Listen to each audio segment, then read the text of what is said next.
नमस्कार, आप देख रहे हैं टीएनपी न्यूज़ और आज हमारी टीम पे पहुंच चुकी है नवाबों के शहर यानी कि लखनऊ। वो शहर जहां तहजीब की मिठास है और उसके साथ राजनीतिक गलियारों की जो हलचल है वो भी इसी शहर से सुनाई देती है। यूँ कहें कि प्रदेश की राजधानी लखनऊ कई सारे समीकरण राजनीति में बनाती हुई नजर आती है। गोमती के किनारे बसा ये शहर केवल प्रदेश की राजधानी नहीं बल्कि पूरे प्रदेश की जो राजनीतिक समीकरण है, राजनीतिक गुत्थम गुत्थी है, वो भी इसी शहर से शुरू होती है। और यही शहर अपने आप में कई सवाल, कई उम्मीदें और कई प्रश्न लिए हुए बैठा है। और आज हमारी टीम यहाँ पहुँच चुकी है और जानने के लिए, क्योंकि 2027 विधानसभा चुनाव की जो है वो सुगबुगाहट तेज हो चुकी है और सीधे इसका असर खास तौर पर लखनऊ में देखने को मिल रही है। जनता के मन में कई सवाल है जिनके जवाब सीधे सरकार से, विपक्ष के कई सवाल है वो भी उठाए जाएंगे। अब जानना यह है कि जो लखनऊ की जनता है उसका मूड क्या है और 2027 का चुनाव है वो किस विजन पर लड़ा जाएगा और जो जनता है उसका इन चुनावों को लेकर क्या जो प्राथमिकता में मुद्दे रहने वाले हैं, वो तमाम जो सवाल है उनकी फहरिस्त बहुत लंबी है। और इन्हीं सवालों के जवाब लेने के लिए आज हम लखनऊ की गलियों में पहुंच चुके हैं। और ये इन गलियों में जैसे ही चुनाव की सुगबुगाहट तेज होती है तो कई सवाल, कई प्रश्न और कई जो असमंजस की स्थिति है वो भी बनती हुई नजर आती है। और इसी बीच हमारे साथ बीजेपी के प्रवक्ता अतुल सिंह जी, सीधे उनकी तरफ चलते हैं और जानते हैं कि क्या कुछ जो है वो आगामी चुनाव को लेकर है। अतुल जी, क्या कुछ जो है चुनाव नज़दीक है, सुगबुगाहट तेज हो गई है, तो क्या कुछ तैयारी है बीजेपी की तरफ से? वंदे मातरम। देखिए, बीजेपी की तैयारी चुनाव आने पर नहीं होती है और बीजेपी कभी कुर्सी के लिए लड़ाई नहीं लड़ती है। बीजेपी देश के लिए लड़ती है, सनातन के लिए लड़ती है, अपने 144 करोड़ जनमानस के लिए लड़ती है।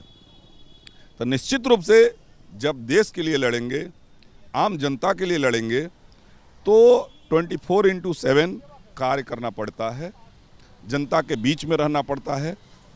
आपके सवाल में ही आपका एक जवाब छुपा हुआ है कि चुनाव नज़दीक आ गया है, सारे लोग एक्टिव हो गए हैं। तो निश्चित रूप से भारतीय जनता पार्टी को एक छोड़ दीजिए तो सारी दलें जो हैं चुनाव से 2-4 महीने पहले वो अपने को शयन निद्रा से जगने का काम करते हैं। और जगने के बाद भी कुछ हमारे युवराज हैं, जैसे कांग्रेस के युवराज हैं, समाजवादी के युवराज हैं, ये लोग युवराज सिर्फ एक्स से एसी से एक्स तक जाते हैं। आज 2014 से लेके जब से मोदी जी की सरकार है, ठीक है, मैं मानता हूं कि अगर भारतीय जनता पार्टी के नेतृत्व में जनहित में कार्य नहीं किए गए, 2017 से योगी आदित्यनाथ जी के नेतृत्व में जनहित में कार्य नहीं किए गए, तो मैं उन विपक्ष के नेताओं से पूछना चाहता हूं कि आप अपने बैनर तले जनता की कितनी आवाज़ें उठाने का काम किया, कितना संघर्ष करने का काम किया, कितना सड़कों पे संघर्ष किया। लेकिन भारतीय जनता पार्टी का इतिहास उठा के देख लीजिएगा, भारतीय जनता पार्टी जब भी विपक्ष में रही निश्चित रूप से जनता के लिए संघर्ष की, अयोध्या के लिए संघर्ष की, सनातन के लिए संघर्ष की और देश के सीमाओं के लिए संघर्ष कर रही है और करती आई है। और जब तक ये सूरज चांद धरती रहेगी तब तक भारतीय जनता पार्टी का संस्कार है कि वो संघर्ष करते रहेगी। इसलिए भारतीय जनता पार्टी का विजन साफ है कि प्रथम राष्ट्र है। जब राष्ट्र के लिए हम काम करेंगे, जनता के लिए काम करेंगे तो निश्चित रूप से जनता उसको सत्ता में आसीन करेगी। और सत्ता में जब भारतीय जनता पार्टी आती है तो देश के लिए काम करती है। अगर आप कुर्सी के लिए काम करेंगे, आप सत्ता के लिए काम करेंगे, तो जो समाजवादी पार्टी का इतिहास रहा है कि जातिवाद में बांटने का, दंगा कराने का, अपराध फैलाने का, वही आप कर सकते हैं। जनता और देश का विकास नहीं कर सकते हैं। इसलिए भारतीय जनता पार्टी की लड़ाई किसी से नहीं है। भारतीय जनता पार्टी के एक एक कार्यकर्ता बूथ स्तर से लेकर राष्ट्रीय स्तर तक वो जनता के लिए निरंतर कार्य करते रहते हैं। आप बीजेपी का उठाकर देख लीजिएगा, तमाम आए दिन उसका अभियान चलते रहता है। कभी तिरंगा अभियान है तो कभी राष्ट्र के हर जनमानस से जुड़ी हुई तमाम अभियानें चलती रहती है, जिससे जनता के बीच में भारतीय जनता पार्टी के कार्यकर्ता रहते हैं, भारतीय जनता पार्टी रहती है। इसलिए भारतीय जनता पार्टी को चुनाव आए तब भी ठीक है, ना आए तब भी ठीक है, उसको उसका नियत और अतुल जी, अभियान की बात चल रही है। आपने शुरुआती वंदे मातरम से की, आपने देखा होगा कि वंदे मातरम पे कितनी सियासत देखने को मिली थी। आप हर कोई जानता है कि वंदे मातरम पे कितने आरोप प्रत्यारोप खेले गए थे। और जब अभियान की बात है तो विपक्ष की भी जो है वो अभियान चला रहा है लगातार, आपके ऊपर, आपके विकास के ऊपर सवाल उठाता हुआ नजर आ रहा है। विकास पर तो कभी विपक्ष सवाल ही नहीं उठाता है। हम तो बड़े गर्व से कहते हैं कि विपक्ष को जनता ये अधिकार देती है, आपको सदन में भेजती है। अगर विपक्ष में भी बैठे हैं तो जनता के द्वारा ही भेजे गए विपक्ष में बैठे हैं, और जनता इसीलिए भेजती है कि सरकार के अगर कुछ गलतियां हैं, कुछ कमियां हैं, तो आप सदन में उसके खिलाफ आवाज उठाइए। लेकिन विपक्ष का सिर्फ नीति और नियत यही है कि देश कैसे कमजोर हो, देश की जनता को कैसे विभाजित किया जाए, और विभाजित करके कैसे सत्ता में आसीन हुआ जाए। तो देश की जनता जाग चुकी है। अब देश की जनता वो 1937 वाली नहीं है जिसमें नेहरू जी द्वारा जिन्ना के सामने माफी मांगा जाता है, उसके हरे रंग को स्वीकार किया जाता है, वंदे मातरम से कुछ छंदे निकालकर काट कर गाने का स्वीकार किया जाता है। तो 1937 की भारत नहीं रह गया है, ये 2026 और 27 का भारत है। भारत की जनता जान चुकी है कि हमको कांग्रेस और समाजवादी से प्रतिस्पर्धा नहीं करना है। भारतीय जनता पार्टी के नेतृत्व में इस सरकार को अमेरिका और चाइना से प्रतिस्पर्धा करना है। जनता अगर देखेगी अच्छा काम भारतीय जनता पार्टी कर रही है तो निश्चित रूप से वो सत्ता में आसीन करेगी तो निश्चित रूप से भारत के विकास के लिए कार्य किया जाएगा। इसलिए भारत की जनता भारतीय जनता पार्टी को सर पे बैठाई हुई है।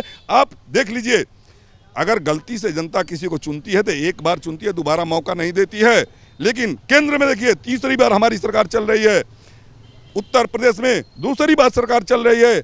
अभी आप सर्वे करके देख लीजिए, जनता का एकदम मानसिकता बन चुका है कि 300 पार सीट देकर उत्तर प्रदेश में प्रचंड बहुमत की सरकार बनानी है। इसलिए कि जो अभी छूटे फटके अपराधी और विकास कार्य हैं उसको भी पूरा करना है। अभी हमारा मथुरा अधूरा है, काशी अधूरा है, उसको भी पूरा करना है, सनातन को मजबूत करना है, और वंदे मातरम के विरोध करने वाले को निश्चित रूप से इटली और पाकिस्तान भेजने का भी काम करना है। यह मूल रूप से वंदे मातरम यानी हमारी भारत माता का अपमान करने का काम है।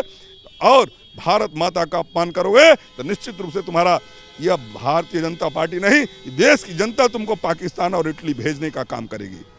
आपने सदन की बात उठाई, विपक्ष की बात उठाई, लेकिन जब भी सदन, आपने कहा कि संसद में आवाज़ उठाए, लेकिन विपक्ष लगातार आपके ऊपर आरोप लगाता है कि जब भी हम सदन में आवाज़ उठाने तो हमें बोलने का मौका नहीं, हमारा माइक बंद कर दिया जाता। अभी मानसून सत्र खत्म हुआ, उसमें भी यही बात उठाई गई थी।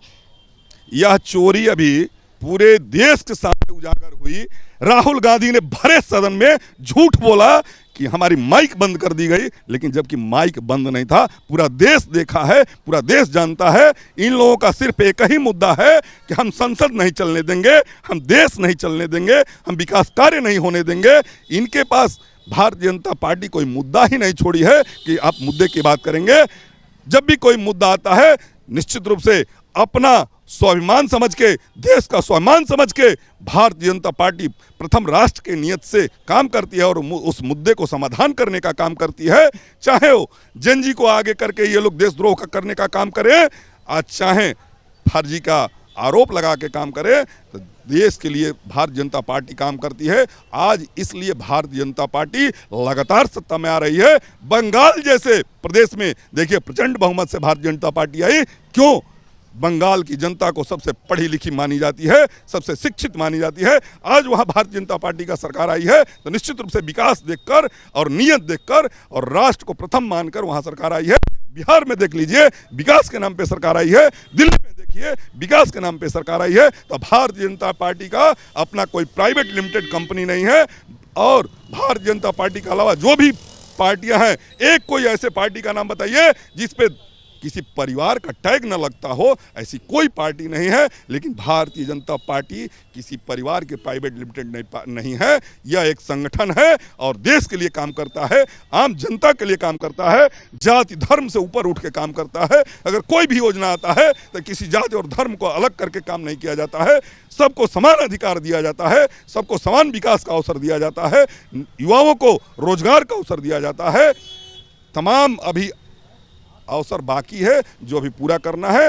योगी आदित्यनाथ जी के प्रचंड बहुमत से सरकार बनने जा रही है, अभी उस कार्य को पूरा करना है। जिस गोमती नदी से आप शुरू की हैं कि गोमती के किनारे ये शहर लखनऊ बसा है, मैं समाजवादियों से पूछना चाहता हूं, माता गोमती को ये लोग नहीं छोड़े, वहां भी घोटाला करने का काम किए। छात्रों की बात करते हैं, छात्रों को दिए जाने वाले लैपटॉप में घोटाला किए। आम जनता की बात करते हैं, खाद्यान्न का घोटाला किए, 97,000 करोड़ का घोटाला किए, उस पर आज बात नहीं करते हैं। लेकिन ये धर्म उन्माद फैलाने का काम करते हैं, आतंक फैलाने का बात करते हैं। समाजवादी पार्टी की सरकार में तमाम आतंकी ऐसे थे कि पुलिस वालों को, IPS को घर में बैठा के उसकी खाले उतार ली जाती थी। आज योगी आदित्यनाथ जी के सरकार में किसी की हिम्मत नहीं है कि एक छोटा सा सिपाही के सामने कोई आंख उठाकर अपराधी बोल दे। अगर बोलेगा तो निश्चित रूप से उस पर बुलडोजर चलाने का काम होगा। जो भी हुआ है भारतीय जनता पार्टी के नेतृत्व में स्वच्छ और सुंदर और सुरक्षा देने का काम हुआ है। सर आप ना थोड़ा सा परिचय दे दीजिए। लालजीत यादव, राष्ट्रीय अध्यक्ष, अखिल भारतीय भ्रष्टाचार निवारण परिषद। कल आलमबाग एरिया में ये जो है यातायात पुलिस का जो है पकड़ कर उसका जो है कमीज फाड़ दी गई, मारा गया। ये भारतीय जनता पार्टी की सरकार है, माननीय योगी आदित्यनाथ जी की सरकार है। अभी कल की घटना है और हमारे बड़े भाई लोग बखान करते हैं, कल की घटना है, उस पुलिस वाले की वर्दी फाड़ी गई, मारा गया। और क्या हो रहा है ये सरकार में? भारतीय जनता पार्टी लुटेरों की सरकार है। गाय भैंस पालने वालों को जो है प्रताड़ित कर रही है। अरे भाई, आप गाय भैंस पालने, दूध नहीं मिल पाएगा, दूध की त्राही हो जाएगी अगर गाय भैंस वालों को भी प्रताड़ित किया जाएगा। तो मैं कहना चाहूंगा, जिस प्रदेश और देश में 91% ग्रेजुएट लड़के बेरोजगारी का दंश झेल रहे हों, वो सरकार क्या काम कर रही है? मैं आपको लिखा पढ़ी में देता हूं, हवाई फायर नहीं करता। मैं जो कहता हूं लिखा पढ़ी में बोलता हूं। ये देख लीजिए, ये भारतीय जनता पार्टी की सरकार है। MA, MSc, MCom, PhD, DLIT, IIT, BTech, MTech, D pharma, B pharma, M pharma, polytechnic, ITI करके, BEd, BTC करके, NET JRF करके और BA, BSc, BCom करके बच्चे बेरोजगारी का दंश झेल रहे हैं। ये मैं नहीं कह रहा हूँ, 91% जो है बेरोजगार हैं। और देख लीजिए ग्रेजुएट, और ये देख लीजिए, ये कह रहे हैं इसी शहर में जहां बड़े बड़े नेता आया करते थे, काफी हाउस हजरतगंज में है, 3 महीने से बंद है। सरकार के कान में जू नहीं रेंग रहा। जहां स्वर्गीय अटल बिहारी वाजपेयी जी आया करते थे, कौन कौन नेता आते थे मैं आपको बता दूं कि ये जो है इस टेबल पे कौन कौन लोग आते थे। एक जमाना था, डॉक्टर राम मनोहर लोहिया आते थे, अटल बिहारी वाजपेयी जी आते थे, पंडित जवाहरलाल नेहरू आते थे, स्वर्गीय प्रधानमंत्री चंद्रशेखर जी आया करते थे। जहां बैठकर देश के बारे में बातचीत होती थी, देश के समस्याओं के बारे में बातचीत। 3 महीना से बंद है। ये सरकार क्या कर रही है? ये योगी सरकार केवल जीरो टॉलरेंस केवल कह के जो है चुनाव जीतना चाहती। मैं कहना चाहूंगा 70 के आसपास चीनी महंगी हो गई। कल परसों रक्षाबंधन है, माताएं बहन बेटियां अपने भाई के कलाई में रक्षा सूत्र बांधने जाएंगी, मिठाई 3 गुना महंगी हो जाएगी, हो रही है। 70 के पार जो है ये चीनी हो गई है। तो मैं कहना चाहूंगा, सैया बहुत कमात हैं लेकिन ये भाजपाई खाए जात हैं। ये है, आप बताइए स्मृति ईरानी जी कहाँ हैं? 13 रुपये किलो चीनी बिकवाने की बात कही थी। याद करिए पत्रकार महोदया, आप भी एक बहन बेटी हैं, आप भी भाई के कलाई बांधने जाएंगी। ये जो महंगाई बढ़ती जा रही, पहले तो पेट्रोल डीजल महंगा हुआ, गैस सिलेंडर महंगा हुआ, अब चीनी इतनी महंगी हो गई। अब बताइए, और कहते हैं कि जो है भारतीय जनता पार्टी बहुत अच्छी सरकार चला रही। अरे सरकार क्या चला रही? चाय भी महंगी हो गई। जो चाय हम लोग 5 रुपये कटिंग चाय पीते थे, 7 रुपये 8 रुपया मांग रहा, उसकी भी मजबूरी है। और जो लोग हम लोग 10 रुपये की चाय पीते थे, वो 12-15 रुपये की चाय हो गई। एक गरीब आदमी कैसे जिएगा? हाँ, 2% जो अमीर लोग हैं उनको महंगाई की मार नहीं है, लेकिन 98% जो मध्यम परिवार है, गरीब परिवार है, और चीनी महंगी होने से उनके ऊपर बहुत ज्यादा प्रभाव पड़ा। अब तक तेल, गैस और जो है पेट्रोल और कड़ुआ तेल महंगाई से परेशान, प्याज भी सुन रहे हैं आसमान छूने की तरफ भाग रही है, प्याज भी महंगी होती जा रही। आप बताइए, तो हर चीज तो महंगी हो रही है। ये भारतीय जनता पार्टी की सरकार, एक मिनट, रामराज की सरकार में भ्रष्टाचारियों की सरकार चल रही, अमृतकाल चल रहा है। अरे अभी जवाब लीजिएगा, पहले मेरी वेदना सुन लीजिए। ये मैं गरीबों की बात कर रहा हूँ, आम जनता की बात कर रहा हूँ, किसानों की बात कर रहा हूँ, बेरोजगारों की बात कर रहा हूँ, छात्रों की बात कर रहा हूँ, नौजवानों की बात कर रहा हूँ कि वो किस तरह से बेबस हैं, लाचार हैं, परेशान हैं, और भारतीय जनता पार्टी वाले किस तरह से मस्त हैं। यानी जनता त्रस्त है और भारतीय जनता पार्टी वाले मस्त हैं। ये सरकार भारतीय जनता पार्टी की चल रही। बेबस लाचार जो लोग हैं उनकी वेदना सुनिए।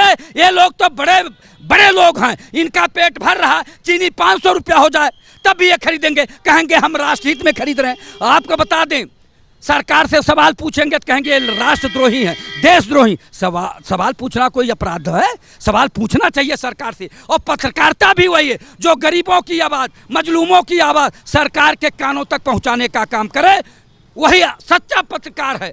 और अगर सरकार और सत्ता की दलाली करने लगा जो पत्रकार, वो मरा हुआ पत्रकार है, जमीर बिका हुआ पत्रकार है। ये मुंशी प्रेमचंद्र जी ने आज नहीं, सैकड़ों साल पहले कहा था कि पत्रकारिता वो होनी चाहिए कि आम जनता की बात को सरकार तक उठाना चाहिए, सरकार तक बताना चाहिए, सरकार के आँख कान खोलना चाहिए। तो मैं कहना चाहूँगा, ये गूंगी बहरी अंधी सरकार क्यों नहीं महंगाई पे ध्यान दे रही है? देना चाहिए कि नहीं देना चाहिए? आम जनता की बेबसी लाचारी पर क्यों नहीं ध्यान दे रही है? तो मैं कहना चाहूँगा, सैया बहुत कमात हैं, महंगाई डाइन खाए जात है। अब तो भाजपा भी साथ में खा रहे हैं। आप बताइए ये क्यों डंपिंग हो रहा है? ये सरकार खाद्य रसद विभाग क्या कर रहा है और सरकार का ये अधिकारी क्या कर रहे हैं? ये अधिकारी क्यों सरकार को जो है इस तरह से आईना नहीं दिखा रहे हैं? और माननीय मुख्यमंत्री योगी आदित्यनाथ जी संत महंत मुख्यमंत्री हैं, zero tolerance, zero tolerance, zero tolerance. भ्रष्टाचार मुक्त उत्तर प्रदेश, अपराध मुक्त उत्तर प्रदेश, गुंडा मुक्त उत्तर प्रदेश। कैसे ये महंगाई बढ़ गई? और इधर मुख्यमंत्री जी ने कहा कहीं डंपिंग नहीं होने दूंगा, चीनी जो डंप कर लिए हैं। अरे भैया, आपकी सरकार है, आपके अधिकारी हैं। अब तो दूसरे पार्टी की सरकार नहीं है जहां आप लोग आरोप लगा रहे थे, वो 10 साल से बाहर हैं, कोई 15 साल से बाहर है। आप बताइए, देश में भारतीय जनता पार्टी की सरकार 12 साल से है। आदरणीय नरेंद्र मोदी जी आए थे, कहे थे मैं देश से भ्रष्टाचार समाप्त करूंगा, महंगाई समाप्त करूंगा, बेरोजगारी समाप्त करूंगा और विदेशों में जमा काला धन लाके देश में खुशहाली लाऊंगा। क्या खुशहाल हुई जनता? आज भी परेशान है, आज भी बेबस लाचार है, भूखमरी की शिकार है। तो ये केवल जुमला फेंकते हैं भारतीय जनता पार्टी वाले। दुख ये है कि गरीबों की बात करिए, अमीर तो 2% हैं जिनका जीवन यापन हवाई जहाज, हेलीकॉप्टर और फार्चूनर में घूमने पे बीत रहा। जो पैदल चलते हैं, जो 300-400 रुपया का दिहाड़ी करते हैं, आपको ईंटा गारा देते हैं और 3 तला 4 तला ईंटा सर पर लेकर चढ़ते हैं, कैसे मेहनत करते हैं वो। आपके सवाल उठा रही, जवाब ले लेती हूँ। आपने बड़े सवाल उठाए, विकास की बात करी, लेकिन सर ने अभी बहुत सारे प्रश्न, जब महंगाई की बात हो, चाहे डंपिंग की बात हो या और मुद्दे हैं, सब पे प्रश्न चिन्ह खड़ा कर दिया और बहुत बड़ा आरोप लगा दिया आपके ऊपर कि जो हमेशा से लगाया जाता है विपक्ष की तरफ से कि कुछ ही लोगों को जो है वो लाभ दिया जा रहा है, जो गरीब जनता है, जो जमीनी जनता है, उनके ऊपर केवल मार पड़ रही है। ये भ्रष्टाचारी, अपराधी, समाजवादी ऐसे ही बिना तथ्य की बात करते हैं। अभी तो ये आपको भी चोर कह के, दलाल कह के गया। ये समाजवादी पार्टियों का यही चरित्र है। आप भी एक पत्रकार हैं, पत्रकारों को दलाल कहा के गए, चोर कहा के गए। बिना तथ्य की ये लोग बात करते हैं। ये तथ्य पे कभी बात कर ले। मैं ये तो बहुत छोटे कार्यकर्ता हैं, मैं अखिलेश जी को, मैं एक भारतीय जनता पार्टी का छोटा कार्यकर्ता हूं, चैलेंज करता हूं, तथ्य के साथ आइए। अखिलेश जी बैठिए, कभी हमसे एक छोटे कार्यकर्ता से डिबेट कर लीजिए। मैं आपको सैफई ना भेज दूं तो फिर मैं डिबेट नहीं करूंगा। रह गई बात, ये लोग सैया की बात करते, सैया का कौन से सुना रहे थे? अरे कौन से सैया, कौन से मालिक का, कौन से तुम्हारे पत्नी का मौलाना जब बेइज्जत कर रहा था तो वहाँ बैठ के मुख दर्शक हुए थे, चूड़ियाँ पहन लिए थे। किस लिए? इसलिए कि वोट चाहिए। वो मुस्लिम वोट भी वो चला गया, वो मुस्लिम वोट भी चला गया कहाँ? ओवैसी के यहाँ। इसलिए कि मुस्लिम भी जाग गए हैं कि तुम्हारा दरी बिछाकर, तुम्हारी बिरयानी खाकर, तुम्हारी चापलूसी से हम तुमको वोट नहीं करने वाले हैं। 18 से 20% मुस्लिम है, 9 से 10% यादव है। कभी तुम मुस्लिम को ना प्रदेश अध्यक्ष राष्ट्रीय अध्यक्ष बनाने का काम करते हो, ना मुख्यमंत्री की घोषणा करने का काम करते हो, तो अब तुमको हम नेता नहीं मानते हैं। ब्राह्मण जाति जो पूरे विश्व को ज्ञान देने का काम करता है, ब्राह्मण बिरादरी वो है जो चाणक्य पैदा होते हैं। उस ब्राह्मण बिरादरी को ये समाजवादियों ने षड्यंत्र के तहत वेश्या से तुलना कराने की काम करती है। यह इन लोगों का चरित्र है। रह गई महंगाई की बात, ये बताइए चीनी कहाँ से? गन्ने से बनती है ना। आलू कहाँ से आता है? खेत से आता है ना। प्याज कहाँ से आती है? खेत से आती है ना। अगर आटा, चावल, चीनी, गेहूं, प्याज अगर महंगी होती है तो निश्चित रूप से किसानों के यहाँ से आने वाले भी सामग्री महंगी होगी। तो आय किसका बढ़ेगा? किसानों का बढ़ेगा। तो क्या तुम किसान विरोधी हो? कहो कि मैं किसान को महंगाई ज़्यादा मूल्य नहीं देना चाहता हूँ। तो मैं बताना चाहता हूँ कि भारतीय जनता पार्टी और चीनी और आलू के लिए नहीं है। भारतीय जनता पार्टी चाइना और अमेरिका से यह मुकाबला करने के लिए है। चीनी और आलू का समस्या हम समाधान कर लेंगे। एक बार हमारी सरकार इसी हिंदुस्तान में अमेरिका ने रोक दिया कि गेहूं नहीं देंगे, त्राहिमाम मची। प्रधानमंत्री ने कहा कि हम लोग हिंदुस्तानी हैं, सनातनी हैं। औकात बता दिया अमेरिका का, हमारे हिंदुस्तान के लोग एक टाइम उपवास रख देंगे, तुम्हारे आयात गेहूं का ऐसी की तैसी हम करके रख देंगे। तो चावल चीनी की आज बात नहीं है, आज बात है कि हमको मंगल पे कैसे जाना है, हमको चांद पे कैसे जाना है, हमको अमेरिका से कैसे मुकाबला करना है, हमको चाइना से कैसे मुकाबला करना है। बात उसी रही। रह गई शिक्षा पे बात, ये भ्रष्टाचारी समाजवादी शिक्षा पे बात करेंगे। हमारे मुख्यमंत्री कल्याण सिंह जी की सरकार थी, छात्रों का भविष्य सुधारने के लिए उन्होंने नकल अध्यादेश लाया था कि शिक्षा व्यवस्था सुधारी जाए, बच्चों का भविष्य सुधारा जाए। चूंकि जब नींव खराब हो जाती है तो कभी बिल्डिंग मजबूत नहीं होती है, इसलिए उन्होंने हाई स्कूल और इंटरमीडिएट में नकल अध्यादेश लाया कि नकल नहीं होगी। जो बच्चे पढ़ेंगे 1 साल फेल होंगे, 2 साल फेल होंगे, लेकिन वो मजबूती से तैयारी करेंगे। जब पास होकर ऊपर जाएंगे तो ऊंची शिक्षा मजबूती से प्राप्त करेंगे और अच्छे डॉक्टर और इंजीनियर बनने का काम करेंगे। लेकिन यह समाजवादी पार्टी सरकार, मुलायम सिंह की सरकार, इसी पे वोट मांगी कि हमारी सरकार आएगी तो हम नकल अध्यादेश खत्म कर देंगे। तुम बच्चों का और देश का भविष्य बिगाड़ने के लिए तुम सरकार बनाए हो। तो यही ये भ्रष्टाचारी है, यही शिक्षा की बात करें। इनकी नैतिकता नहीं है। ये कहते हैं कि हम वंदे मातरम नहीं गाएंगे, हम शिक्षा को बिगाड़ेंगे, हम ये बात करेंगे रोजगार की। अरे तुम्हारी सरकार बेरोजगारी भत्ता देने का काम की, तुम बेरोजगारी भत्ता क्यों दिए? तुम रोजगार दिए होते। लेकिन ये जब सत्ता से दूर जनता ने किया है, ऐसे नहीं किया है। हमारे बहन बेटियों और आम जनमानस की क्या स्थिति थी। यही अतीक अहमद इलाहाबाद में जब पुलिस जाती है इसके यहाँ, कहती है कि आप पे वारंट है, उस पुलिस वाले को पकड़ के उसकी खाल उतार ली जाती है और फिर पुलिस टीम जाती है तो उसको बंधक बनाया जाता है। और मुलायम सिंह जी मुख्यमंत्री रहते हुए अतीक से गिड़गिड़ाने का काम करते हैं। अतीक भाई छोड़ दो, मेरी बेइज्जती होगी। एक अपराधी के सामने तुम गिड़गिड़ाने का काम करते हो। यही मुख्तार अंसारी मऊ में जब इसके यहाँ 1/47 1/56 पकड़ी जाती है, उस आईपीएस को बंद कमरे में उसकी खाल उतार ली जाती है। तो क्या मैं पत्रकार बंधुओं से, आम जनता से पूछना चाहता हूं कि आप सुशासन चाहते हैं, सुरक्षा चाहते हैं, विकास चाहते हैं, कि ऐसे भ्रष्टाचारियों को चाहते हैं? जनता तय कर चुकी है। दूसरी बार उत्तर प्रदेश में योगी आदित्यनाथ जी को सरकार बनाई है, तीसरी बार बनाने जा रही है। ये 27 में 27 सीट पाने वाले नहीं है। अब राम मंदिर के नाम पे ये राम करेंगे, सैफई में मंदिर बनवा रहे हैं। इसलिए भविष्य जान चुके हैं अखिलेश यादव कि अब मेरा गुजारा सिर्फ राम में है। जाके 27 के बाद वहीं राम का माला जपेंगे। जनता के बीच अब नेतृत्व करने का इनका मौका नहीं मिलने वाला है। देखिए, बहुत सारे सवालों के जो आपने उठाए जवाब, लेकिन पहले मैं आपको एक चीज़ क्लियर कर दूं। सर, आप बात रखिए, हम भी आपके यहाँ पे बात रखने आए हैं। आपको पर्सनल नहीं जाना है, आपको हमारे प्रोफेशन पर सवाल नहीं उठाना। सर, हमारे सवाल उठाना हमारा काम है। हम विपक्ष की आवाज़ बन के हम आप लोगों की सरकार से सवाल पूछ रहे हैं, तो आप हमें ही बीच में हमारे प्रोफेशन पर सवाल उठाएंगे, ये कहीं से भी एक्सेप्टेबल नहीं है। आप अपनी बात रखिए, आपको सवाल आप विपक्ष में, तो आपका हक है कि आप सरकार से सवाल पूछें, क्योंकि अगर विपक्ष मजबूत होगा, विपक्ष सवाल उठाएगा, तो तभी जाके सरकार के काम होंगे, तभी जाके जनता भी खुश होगी। तो यहाँ पे मीडिया को या फिर हमारे प्रोफेशन को बीच में लाने की बात, अब आप अपनी बात रखिए। पत्रकार महोदय, जो मैं पहले बोला हूँ आप पे नहीं बोला हूँ, कुछ लोग ऐसे हैं, मैं आप पे व्यक्तिगत पत्रकार है, मोदी मीडिया है, सच्चाई है, स्ट्रीम मीडिया है, प्राइमरी स्कूल में कभी गए? अगर मजबूती करना है, अगर अभी चुनाव की बात आ रही है, आप चुनाव की बात करना है तो प्राइमरी स्कूल के शिक्षा मजबूत करिए। नंबर एक बात, अगर ब्राह्मणों को परेशान किया जा रहा है तो ब्राह्मण को मुख्यमंत्री क्यों नहीं बनाए? आप 10 साल से हैं, देश का प्रधानमंत्री क्यों नहीं ब्राह्मण को बना रहे हो?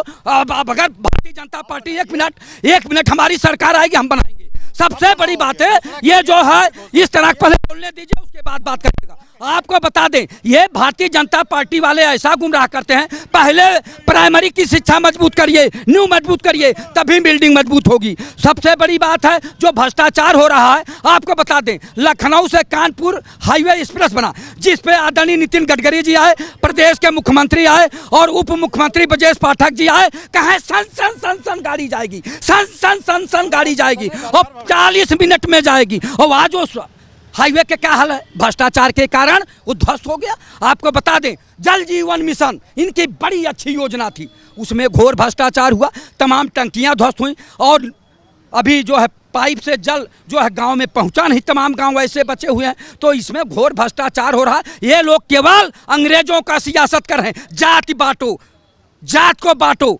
फूट डालो, और भारतीय जनता पार्टी राज करना चाहती है, अंग्रेजों की तरह ये काम कर रही है। अब हम लोग जाग गए हैं कि हम लोग बटेंगे नहीं। हम लोग, जो भी सरकार होगी, भ्रष्टाचार कर रही है, अपराध कर रही है और जो है जुल्म कर रही, उसके खिलाफ बोलते रहेंगे, कोई भी दल हो, कोई भी हो। अभी शिक्षा की बात आई, जनजी और सर देखिए, चुनाव का टाइम है, आरोप प्रत्यारोप चलते रहेंगे। बस आप इतना बताएं, आपकी रणनीति क्या है? बीजेपी सरकार बना रही है, सरकार, जनता उनको समर्थन दे रही, आपकी रणनीति क्या है? सिर्फ इतना जानना चाहूंगे कि आपकी रणनीति क्या है। आपने दावा किया कि आप जो है 2027 में सत्ता में आएंगे, आप अपना मुख्यमंत्री बनाएंगे, अपना प्रधानमंत्री, रणनीति क्या है उसकी? बस इतना जानना चाहूंगी शॉर्ट में। सबको शिक्षा, सबको सम्मान, रोटी कपड़ा और मकान, समाजवादियों का यही है पैगाम।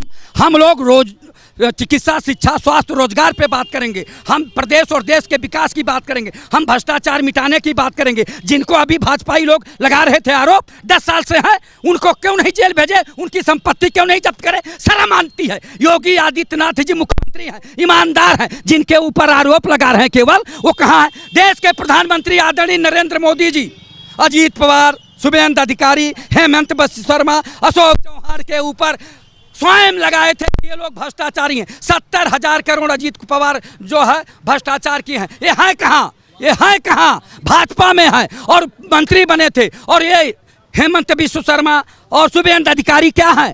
भाजपा में है कि नहीं है? तो भ्रष्टाचारियों के सरदार हैं भारतीय जनता पार्टी वाले। अगर भ्रष्टाचारियों को खत्म करना होता, उन्हें बुलाते क्यों? जब जनता ने आपको पूर्ण बहुमत नहीं, प्रचंड बहुमत की सरकार बनाई, तो ये भ्रष्टाचारियों को क्यों गले लगा रहे हो? क्या मजबूरी थी आप? तो इसके मतलब आप भ्रष्टाचारियों को संरक्षण दे रहे हैं, यानी भारतीय जनता पार्टी भ्रष्टाचारियों को संरक्षण देती है और केवल नारा देती है कि हम भ्रष्टाचार मिटाएंगे। अरे कैसे मिटाओगे जब देश के बड़े बड़े भ्रष्टाचारियों को आदरणीय नरेंद्र मोदी कहे थे कि हम इनको बख्शेंगे नहीं? चक्की पिसिंग, चक्की पिसिंग, चक्की पिसिंग कहाँ है इस समय? भारतीय जनता पार्टी में है और मंत्री बने हैं, मुख्यमंत्री बने हैं। तो ये क्या है? इनकी नैतिकता समाप्त हो गई है, इनका चाल चरित चेहरा भाजपा वालों को उजागर हो गया। ये भ्रष्टाचार मिटाने नहीं आए, भ्रष्टाचार को संरक्षण देने आए हैं। बिल्कुल सर, जिस तरह से आपकी आवाज बुलंद है, देखते हैं अब आने वाले 2027 के चुनावों में भी उसी तरह से आपकी रणनीति बताई। तो आपने अभी दोनों बीजेपी, भाजपा को और सपा दोनों की क्या मुद्दे, क्या जमीनी मुद्दे?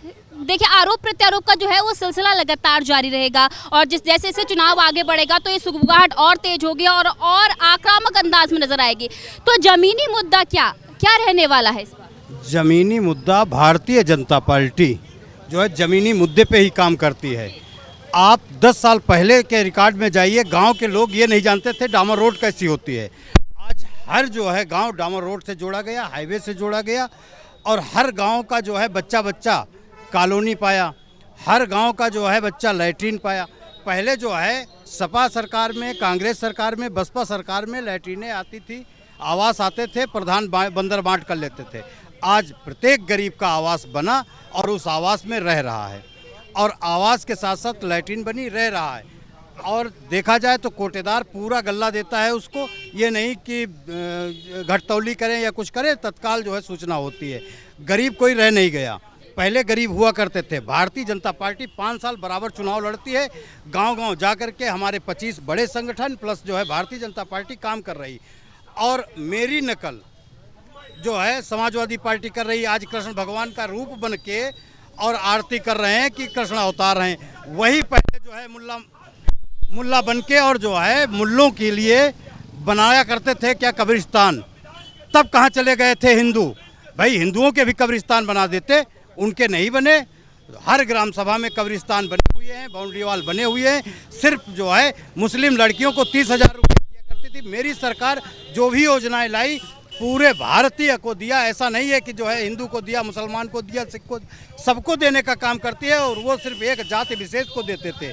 तो देखा जाए भारतीय जनता पार्टी उसी मुद्दों पे चुनाव जीतेगी। भारतीय जनता पार्टी इन्हीं मुद्दों पे तीसरी बार सरकार बनाएगी। ये चिल्लाते रहें, ना कोई युवा परेशान, ना मुस्लिम परेशान, ना हिंदू परेशान। ये लोग परेशान हैं क्योंकि अब ये इनको हिंदू दिखाई पड़ रहा, सनातन दिखाई पड़ रहा, ब्राह्मण दिखाई पड़ रहा है। अब ब्राह्मण का अपमान कर रहे हैं। सबसे बड़ा ब्राह्मण का अपमान करने वाली समाजवादी पार्टी है।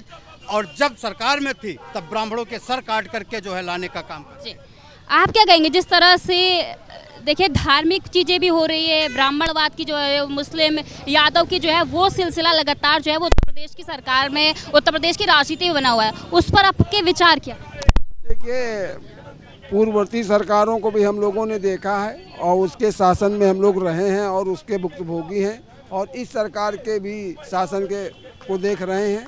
पूर्ववर्ती सरकारों में पूरी तरह से भ्रष्टाचार और दादागिरी और लूटपाट मची रहती थी, लेकिन इस सरकार में पूरी तरह सुधार नहीं हुआ। मैं भारतीय जनता पार्टी का जरूर फाउंडर सदस्य हूँ, 36 साल से हूँ, लेकिन जो हकीकत है वो कहूँगा।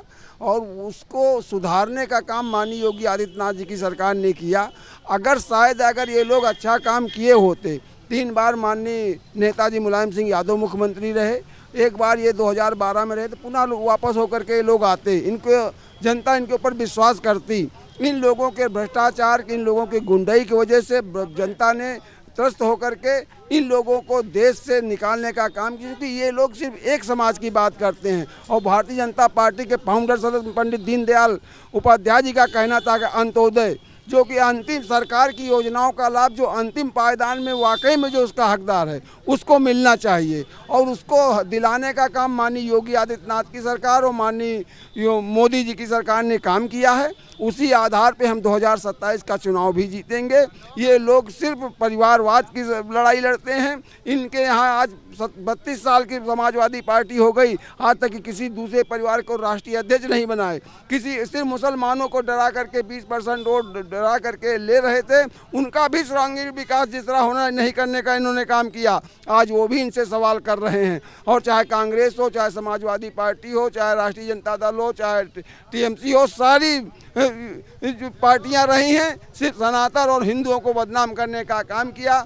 आज कोई देश के प्रदेश में सरकार है जो हिंदुओं और सनातन के धरोहरों को संरक्षित करने का काम कर रही है और देश की जनता के विकास का काम कर रही है। कुछ कमियां हैं, उन पर सुधार होना चाहिए, सरकारें उसमें करेंगी। और आपको फिर हम भरोसा दिलाना चाहते हैं कि 2027 में माननीय योगी आदित्यनाथ फिर मुख्यमंत्री होंगे और जो छूटे हुए विकास कार्य वो पूरे किए जाएंगे। जी अंकल जी, आप लखनऊ के ही हैं? हाँ, लखनऊ रहते हैं, आजमगढ़ के रहने वाले हैं।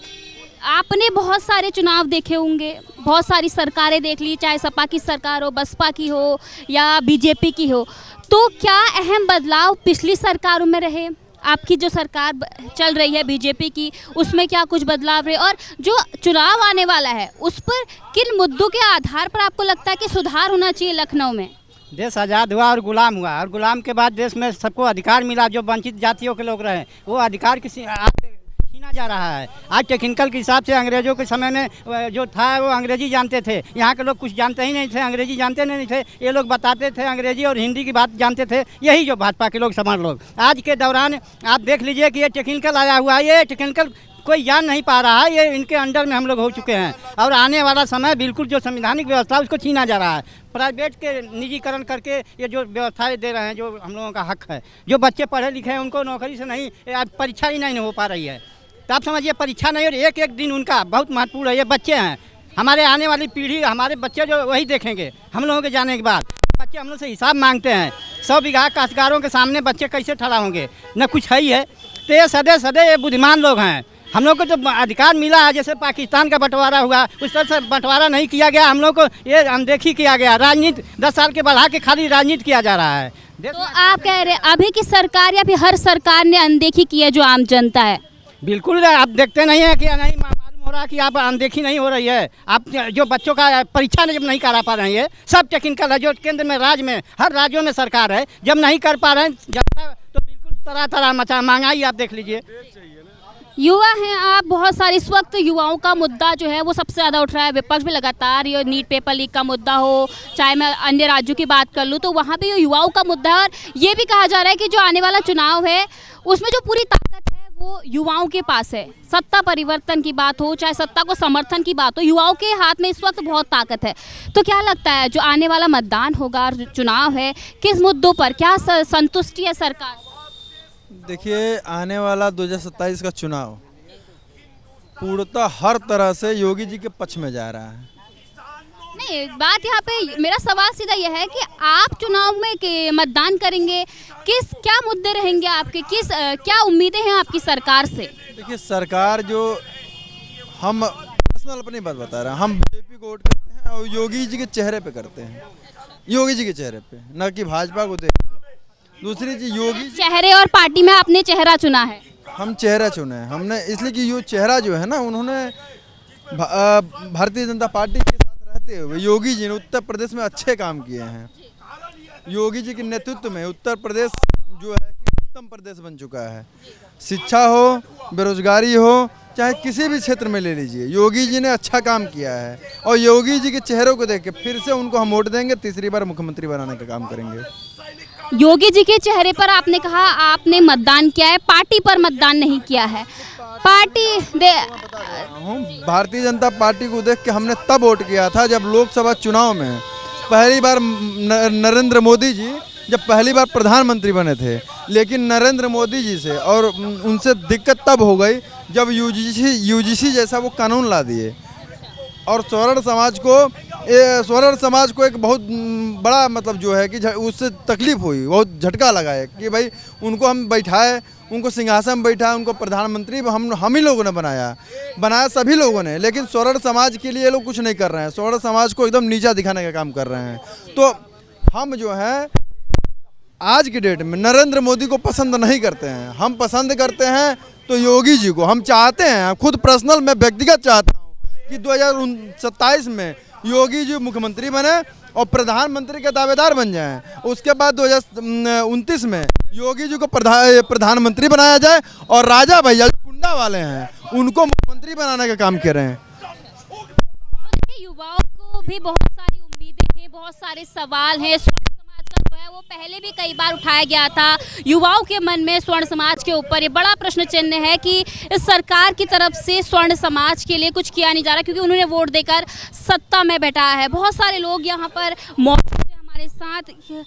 देखिए, बहुत सारे ऐसे मुद्दे हैं जो लगातार उठाए जा रहे हैं, लेकिन देखना यह है कि आगे रणनीति क्या बनने वाली, क्योंकि पूरे देश में इस वक्त विपक्ष लगातार सवाल उठा रहा है, जिसका जवाब भी सत्ता पक्ष देखता हुआ नजर आ रहा है। लगातार जो है आरोप प्रत्यारोप का जो सिलसिला है वो जारी है। और इसी बीच लखनऊ में भी जो सियासी सुगबुगाहट के लिए लखनऊ जो शहर है वो जाना जाता है, प्रदेश की राजधानी है, जहाँ से कई ऐसे मुद्दे निकलकर सामने आते हैं जिनसे पूरे प्रदेश की राजनीति तय होती है। तो आज वही जानने हमारी टीम यहाँ पर पहुंची हुई थी और जाना कि क्या कुछ जनता के मन में आने वाली सरकार के लिए, आने वाले चुनावों के लिए उम्मीदें हैं, सवाल हैं। और उसी बीच हमने देखा कि किस तरह से आक्रामक अंदाज में जो बीजेपी और सपा के कार्यकर्ता हैं वो लगातार जो है रणनीति बनाए हुए हैं और लगातार अपनी रणनीति पर काम करें कि आगामी 2027 का जो चुनाव है वो किस तरह से अपने पाले में किया जाए। ऐसे ही तमाम रिपोर्ट आपके बीच पहुंचाते रहेंगे, लेकिन फिलहाल के लिए मैं ईमानी, कैमरा पर्सन अंगद के साथ, TNP न्यूज़, लखनऊ।